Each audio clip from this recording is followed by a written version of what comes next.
मालेगाव बॉम्बस्फोटातील सर्व आरोपी निर्दोष। एनआयए न्यायालयाच्या निकालामुळे हिंदुत्ववाद्यांना दिलासा।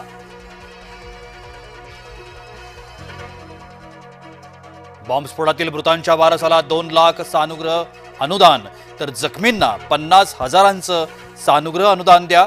एनआयए न्यायालयाचे सरकारला निर्देश।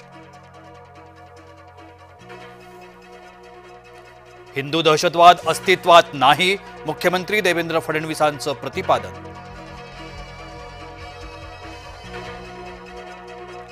कैलास गोरंट्याल यांचा आज भाजपात प्रवेश। मुख्यमंत्री फडणवीसांच्या उपस्थितीत पक्षप्रवेश। गोरंट्याल गेल्या 35 वर्षांपासून काँग्रेसमध्ये कार्यरत।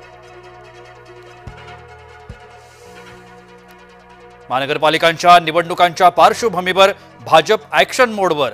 रवींद्र चव्हाण यांच्या मॅरेथॉन बैठकांचा धडाका। मुंबईत बैठकांचं आयोजन।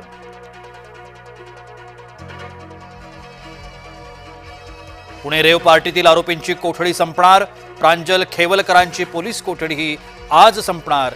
दुपारी पुणे कोर्टात हजर केलं जाणार। मुख्यमंत्री फडणवीसांनी घेतली राज्यपालांची भेट। मुख्यमंत्री राज्यपालांमध्ये विविध विषयांवर चर्चा।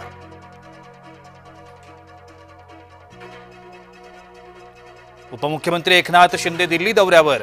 अमित शहांची भेट घेणार असल्याची माहिती।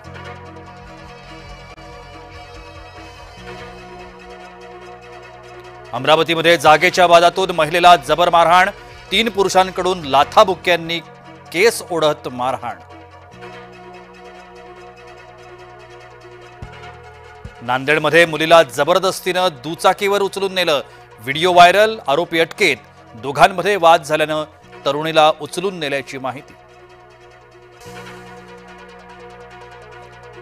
बोगस शिक्षक भरती घोटाळ्या प्रकरणी कारवाई। एसआयटीकडून 2 मुख्य आरोपींना अटक। 3रा फरार। जायकवाडी धरणाचा पाणीसाठा 90%वर। गोदावरी नदीपात्रात विसर्ग सुरू होणार। नदीकाठच्या गावांना सतर्क राहण्याच्या सूचना।